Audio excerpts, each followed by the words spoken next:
Hi.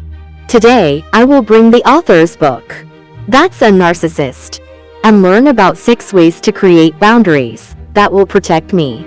Clear boundaries protect me. Boundaries are for myself, not for others. Only you can decide what your boundaries are, when they are violated, and what consequences there are for those who violate them. In other words, boundaries are also a tool for maintaining self-love, self-esteem, and confidence. People who commit emotional abuse, such as narcissists, dislike situations where they lose control of their victims, or when their victims decide they will no longer tolerate them. So, they constantly try to break down the victim's boundaries and invade. When you meet someone who violates your boundaries like this, you end up wasting your emotions in a useless way. For those who are just beginning to learn how to advocate and protect themselves, creating boundaries can be very uncomfortable. But by setting consistent boundaries, you can reclaim your rights and identity, and let others know how they should treat you. If you don't have internal boundaries, you will constantly be watched. He recognizes himself as a person who pays attention to other people's opinions and pleases them. It means putting other people's needs ahead of your own. The reason for this is because there is no boundary about myself. Within oneself, there must be a boundary for myself, saying, "It is okay to do this, but you must never do this." That's how I truly care and protect myself. I am enough as is. It's okay to say no. It's okay if other people get angry at me. Others do not necessarily have to agree with me. It is not my job to take responsibility for others. It's my job to make myself happy. I don't need to anticipate other people's needs. It is not my job to change other people's behavior. I have the right to my emotions, and that right is legitimate.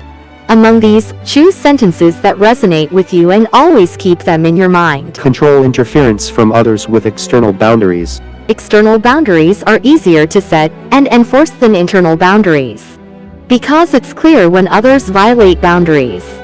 The narcissist I experienced even interfered with my ability to go to the bathroom. It was a complete violation of my external boundary of I will not allow others to interfere with my private actions that I want to hide.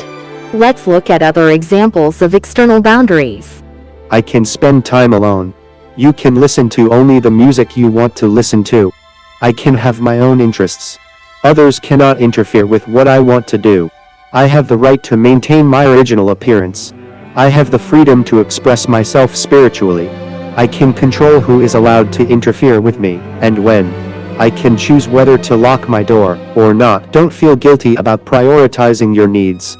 So many people think it's selfish to put one's own needs ahead of others' needs. In particular, victims of narcissistic abuse try to hide their desires and sacrifice themselves for fear of disappointing others. An example I often give in relation to this is the flight attendant's rule. Put on an oxygen mask over your own nose and mouth before helping someone in need. First of all, I must be mentally sound and physically healthy before I can attend to the needs of others and help them. It's really obvious. So you don't have to feel guilty if your desires come first. Practice saying no to things you should say no to. Have you ever answered yes but actually wanted to say no?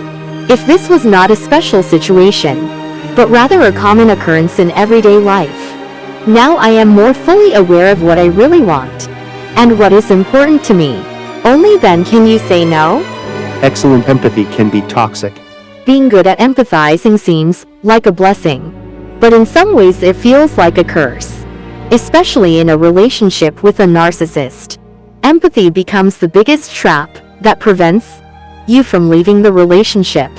This is because if you look at the world with empathy, you cannot be in a position to sacrifice others. The problem is that even if you empathize with a narcissist, you cannot understand his behavior. There is no guilt or empathy in a narcissist's actions. Nevertheless, empathic people tend to view the narcissist's behavior as a one-time thing. However, a narcissist's destructive behavior is never a one-time thing. Empathy is not necessarily a bad thing. However, I need to know whether my ability to empathize has actually Become a shield that covers the narcissist's mistakes. Typical characteristics of empathic people include excessive empathy, feeling the pain of others, intuition, sensitivity, and an inability to say no. If one of these characteristics strikes you, think about whether it was useful or a hindrance to your life. Knowing your level of empathy can help you know how to protect yourself from a narcissist. If you have been understanding the narcissist with excessive empathy, take that empathy away now. Today, we learned about 6 ways to create boundaries that will protect you from narcissism. I hope you can resolve your relationship with the narcissist amicably. And I will see you next time. Thank you.